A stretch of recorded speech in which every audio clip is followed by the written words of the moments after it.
অন্নপূর্ণা যোজনা নিয়ে আজ চারিদিকে বিক্ষোভ শুরু করেছেন মহিলারা। এটা কিন্তু সরকার একটু যদি সময় নিয়ে ভাবনা চিন্তা করে করতো, তাহলে কিন্তু এই চরম পরিস্থিতির সম্মুখীন হয়তো সরকারকে হতে হতো না। কারণ অন্নপূর্ণা যোজনা যে সিস্টেমটা এসছে, তারা সেই সিস্টেমটা দেখছে কারা? এখনো ব্লকে ব্লকে, অঞ্চলে অঞ্চলে কারা আছে? ভোট হতে না দিয়ে ভোট চুরি করে জেতা সেই তৃণমূলের পাঁচাটা লোকগুলো কিন্তু এখন ওই অঞ্চলে, ব্লকে, মিউনিসিপ্যালিটি কর্পোরেশনে বসে আছে। তারা কিন্তু সেই একই কাজগুলো করছে, যে যারা তৃণমূল ঘেঁষা তাদের নামগুলো এন্ট্রি হয়ে যাচ্ছে, অ্যাপ্রুভ হয়ে যাচ্ছে, আর যারা বিজেপি করে তাদের নাম কিন্তু অ্যাপ্রুভ হয়নি। আচ্ছা, আমি সরকারকে, মুখ্যমন্ত্রীকে প্রশ্ন করছি, কিভাবে রিজেক্ট হলো? যাদের অন্নপূর্ণা যোজনার নাম রিজেক্ট হয়েছে, আমার প্রশ্ন, তাদের নামটা রিজেক্ট কে করলো? কে করলো? রিজেক্টের জন্য কোন অফিসার এসেছিল?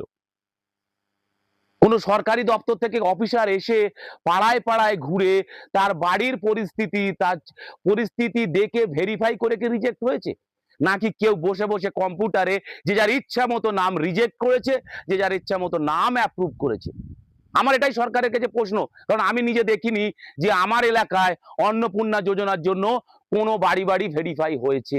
তাহলে রিজেক্টটা করলো কারা? রিজেক্টটা করেছে ওই এখনো প্রত্যেকটা দপ্তর, অঞ্চল, ব্লকে বসে আছে সেই তিনুচাটারা।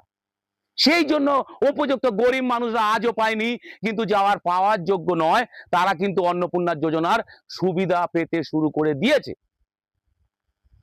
আমি তাই মুখ্যমন্ত্রীকে বলছি, এটা যদি আপনি ৩ মাস, ৪ মাস, ৫ মাস সময় নিতেন, যে যেমন লক্ষ্মী ভান্ডার চলছিল চলুক, আপনারা আপনাদের কোনো দক্ষ মানুষদের, অফিসারদের দিয়ে যদি সার্ভে করিয়ে অন্নপূর্ণা যোজনাটা চালু করতেন, তাহলে মনে হয় প্রকৃত পাওয়ার যোগ্য মানুষরা পেতেন, আর যারা পাওয়ার যোগ্য নয় তারা পেতেন না।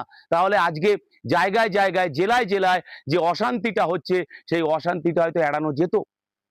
যাই হোক, যেটা হয়ে গেছে সেটা তো আর ফেরত হয় না।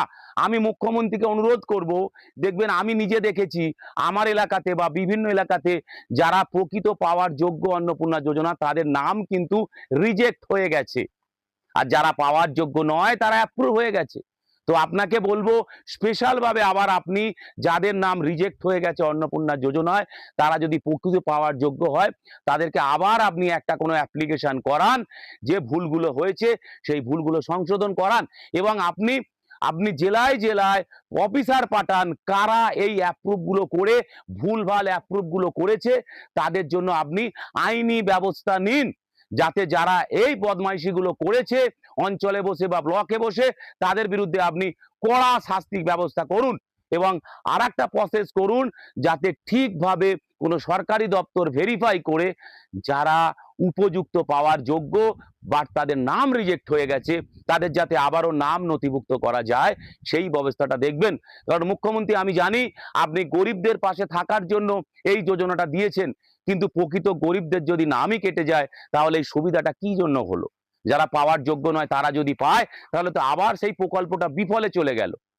তাই প্রকল্প যাতে বিফলে না যায়, অন্নপূর্ণা যোজনার প্রকল্প যাতে বিফলে না যায়, মুখ্যমন্ত্রীকে অনুরোধ করব, আপনি আবার একটা সরকারি দপ্তর থেকে আবার কিভাবে সেটাকে ঠিকঠাক করা যায়, যারা উপযুক্ত পাওয়ার যোগ্য তাদের নাম ওঠে, এবং যারা পাওয়ার যোগ্য নয় তাদের যাদের নাম কাটে, তার ব্যবস্থা করুন।